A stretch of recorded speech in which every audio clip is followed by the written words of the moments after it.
It's Saturday, July 29th, and we have Luis Alvarez, CEO of the Alvarez Technology Group, joining us right now to help us wrap up the Saturday programs for the month. Luis, welcome back. Thank you, Mark. How are you? I'm very well. What's on your agenda this weekend? It's going to be a kind of a quiet weekend. I had some boat work that I need to do. I think I had a guy that's coming over on Saturday to take a look at the outboard engine that needs some fine tuning. And then after that, we might, just enjoy our time at home and just kind of decompress a little bit. We've been traveling quite a bit the last few weeks. I see. Okay. Well, I'm going to be down at Cannery Row in the El Torito parking lot. The car club is having our annual Cannery Row car show all day today. Oh, that's fun. And that'll be Saturday, today, the 29th, from 9 a.m. to 4 p.m. It's open to the public. So anybody that wants to come by and check out the cars, they'll be there on display all day long. And we've got some beautiful classic cars that we're going to have out there. So yeah, Ronnie and I have stopped by a few times in the past and really enjoy it, and talking to all those car folks that really, really are dedicated to the vehicles that they're displaying. It's kind of really interesting and fun. Gearheads. There you go. Yeah, and many of them own more than one. I think there's one fella in our club that has like 7 cars. Wow. And another that has like 6, and all Corvettes from various eras. He said he's bringing 2 of them today. He's going to bring a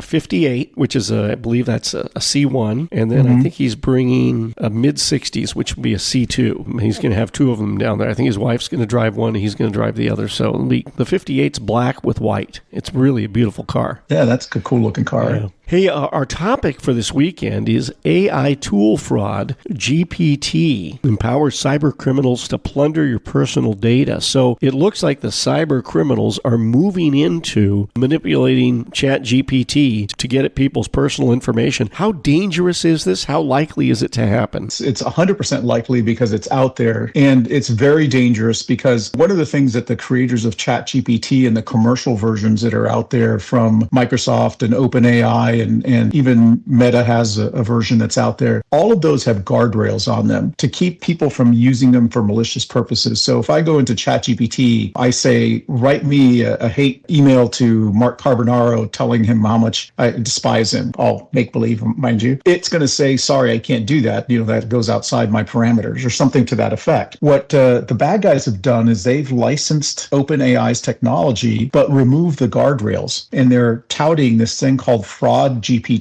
on the dark web as a tool that cyber criminals and other malicious folks, bad actors, can purchase or rent and use to create things like spear phishing attacks. And when we talk about spear phishing, we're talking about emails that come to people that are so well put together that they fool people into doing something that they wouldn't normally do, social engineering. And a lot of times we get these emails and it's pretty obvious that they're being written by people that don't speak English and don't really understand context and syntax and things like that. But with FraudGPT, it eliminates all of that. And it can write an email that really sounds like it's coming from somebody that you might know or somebody that you might have known in the past and asking for a favor or asking to connect. And before you know it, you're being hacked or there's a breach going on. So that's just one example of how FraudGPT can be used to get at people's money and get at their data. They're selling this on the dark web for a considerable amount of money. I believe there's a monthly fee or an annual fee if you're a hacker and you want to buy this stuff. I mean, it was pretty incredible. Somebody's made a real business out of this. Well, and that's what it's all about. Recently the Verizon breach report that came out last month talked about the fact that still the number one incentive for cyber criminals is financial. They want to make money, and they're good at it, either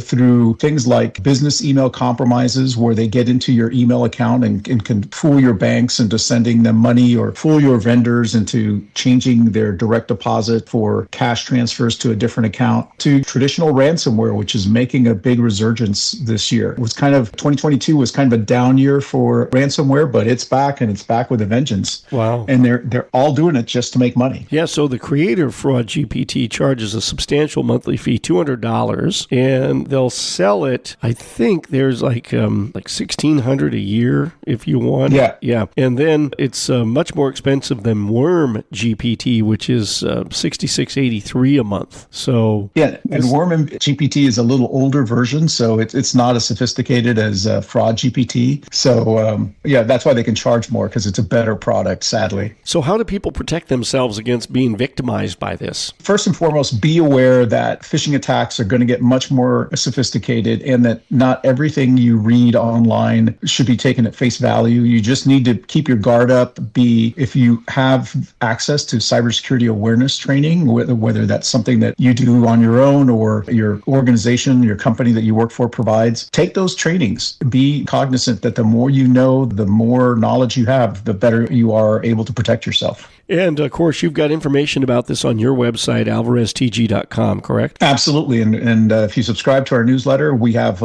monthly tips for how to protect yourself and discussions of what the latest and greatest threats are and how to keep them from taking money from your pocket. ChatGPT, you got to watch out for it. But at the same time, there are always bad actors that are going to use it for nefarious purposes. But also, there are some great things that happen with it. We just saw Indiana Jones and the Dial of Destiny. Have you seen that yet? No, I haven't. Well, one of the things that they do when the movie starts, it's set like in 1945, 44, 45, the end of World War II. And there's this very long sequence with Toby Jones, Harrison Ford, and Mads Mikkelsen, who is the villain. And they all look very, very young. And we watch this, and especially looking at Harrison Ford, who is like 81 years old now, right? Mm-hmm. We look at this and we think, well, how did they do this? Is this like some archival footage that was filmed 30 years ago and they just never used it in a film, and now they've figured out how to weave it into the story of this particular movie? Because what happens is that the film starts out in 1945 and then it jumps forward to 1969 when the Harrison Ford character Indiana Jones is retiring from his job as a teacher at a university. So the entire film is set in the past. But I read up about this online and discovered that what they did was that they used ChatGPT tools to model the actors that they wanted to de-age, and then they de-aged them like 30 to 40 years below their actual ages. So they were able to use archival footage of Harrison Ford from the 1981, the first Indiana Jones film, when he was like 40 years old, and they made him look that young again. Wow. All those, and it is amazing when you see it, and it took thousands of hours,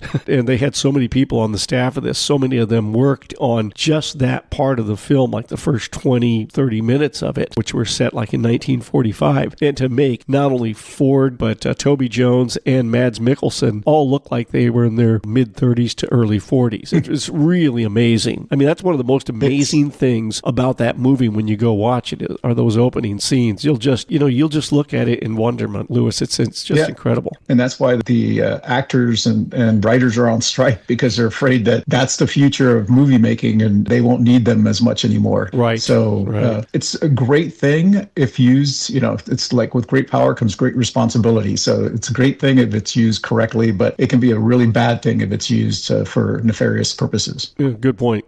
By the way, it's a great movie anyway. It's a lot of fun to watch. Look forward to seeing it. Yeah, you should go see it anyway. Well, that's Luis Alvarez, CEO of the Alvarez Technology Group. Online, alvareztg.com, @AlvarezTG. That is the Twitter handle. And Louis, the toll-free number for the I-Team. Give us a call at 866-78-I-TEAM. That's 866-784-8326.